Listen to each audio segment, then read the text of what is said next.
केला बेचने वाली चुड़ैल। एक बार की बात है, जादूपुर नाम के एक गांव में करतब दिखाती एक औरत एक रेड्डी के लिए गांव में आती है। आइए आइए मेहरबान कदरदान, खाइए रोहड़ा के ताजे ताजे केले। कभी खाए नहीं होंगे ऐसे केले, पीले पीले केले खाइए।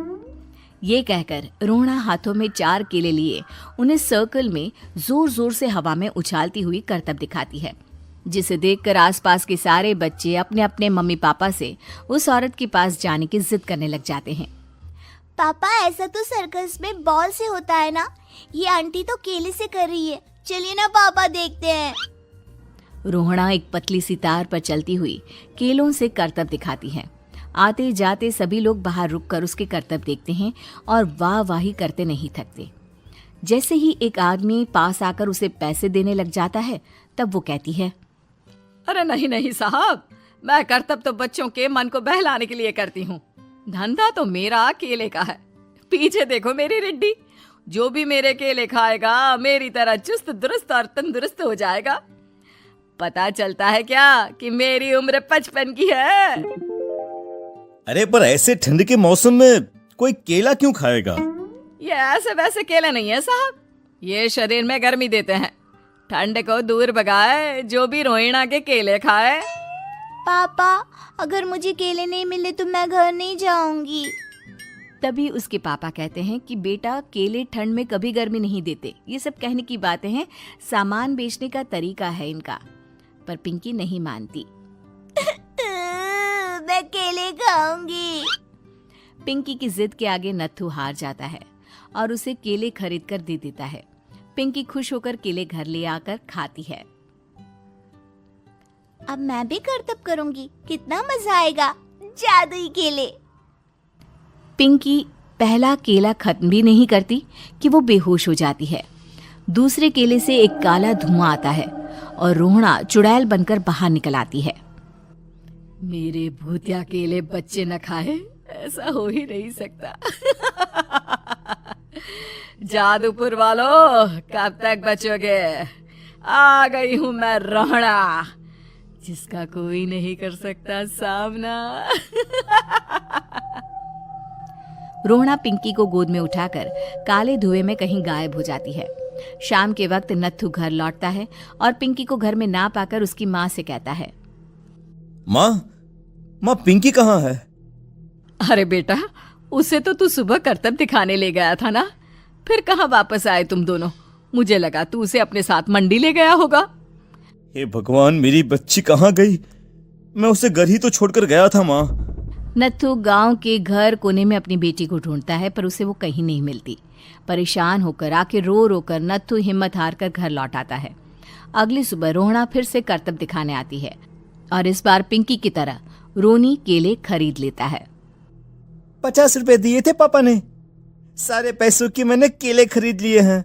अब मैं भी आंटी की तरह ही करतबबाज बन जाऊंगा। यही सोचते हुए रोनी केले खाता है और पहला अकेला केला आधा खत्म भी नहीं करता कि चुड़ैल उसके सामने आ जाती है। मेरे साथ चलने का समय आ गया है रोनी। ये तो बस शुरुआत है। अब इस गांव के सारे बच्चे धीरे धीरे मेरे कब्जे में होंगे, एक बच्चा भी नहीं बचेगा। ये कहकर रोना रोनी को गोद में लेकर काले धुएं में अदृश्य हो जाती है। इसके बाद हर रोज गांव में से कोई ना कोई बच्चा गायब होता, पर ऐसा क्यों हो रहा है किसी को भी समझ में नहीं आ पा रहा था। रोज की तरह अपनी बेटी पिंकी की तलाश में नत्थू गांव के एक तालाब के पास बैठा रो रहा था। कहाँ गई मेरी पिंकी? शकुंतला के जाने के बाद एक वही तो मेरा सहारा थी। अरे उसकी आत्मा कोस रही होगी मुझे कि मैं अपनी बच्ची को संभाल भी नहीं पाया। नत्थू ये कहता हुआ रो ही रहा था कि तभी तालाब में से उसे शकुंतला की आवाज सुनाई देती है। कहाँ थी तुम शकुंतला? हमारी बच्ची और सारे गायब हुए बच्चे रोहड़ा के कब्जे में हैं। वो बच्चों को जो केले देती है उससे बच्चे बेहोश हो जाते हैं और उसके कब्जे में आ जाते हैं और वो उन्हें ले जाकर काली दुनिया में ले जाती है। पर वो ऐसा क्यों कर रही है? ये मैं नहीं जानती, पर उस दुनिया का रास्ता मैं आपको बता सकती हूँ। जहां ये नदी खत्म होती है वहां एक केले का पेड़ है, उसके नीचे एक दरवाजा है, वहीं से रास्ता जाता है उस दुनिया का। ये कहकर शकुंतला की आत्मा गायब हो जाती है। गांव के सभी लोग झुंड बनाकर उसी रास्ते से काली दुनिया में चले जाते हैं और वहां देखते हैं कि सारे बच्चे वहां काम कर रहे थे। पापा मुझे ले चलो यहाँ से। पापा पापा। सभी बच्चे अपने मम्मी पापा से लिपट जाते हैं।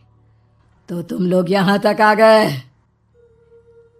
क्यों हमारे बच्चों को पकड़ लिया तूने? तुझे शिकार ही बनाना है तो ले, हम सब आ गए हैं, हमें खा ले। नहीं, मुझे बच्चे चाहिए। मेरे बच्चे के बदले तुम लोगों के बच्चे। क्या मतलब? मैं इसी गांव में रहने वाली एक औरत थी। केले की चोरी के इल्जाम में मेरे बेटे को गांव वालों ने इतना मारा कि वो मर गया। उसी दिन मैंने ठान लिया कि गांव वालों का भी वही हाल करूंगी। कुछ दिन बाद बेटे के चले जाने के दुख में मैं भी मर गई और मेरी भटकती आत्मा एक चुड़ैल बन गई। और फिर मैंने बदला लिया तुम सबके बच्चे छीनकर।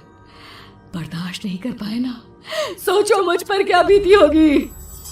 हमें माफ कर दो रोना, पता नहीं ये किसकी गलती थी पर हम सभी माफी मांगते हैं। हमारी खुशियां लौटा दो, तुम भी तो एक माँ हो। गांव वालों की बात सुनकर रोना का मन पिघल जाता है और वो बच्चों को छोड़ देती है।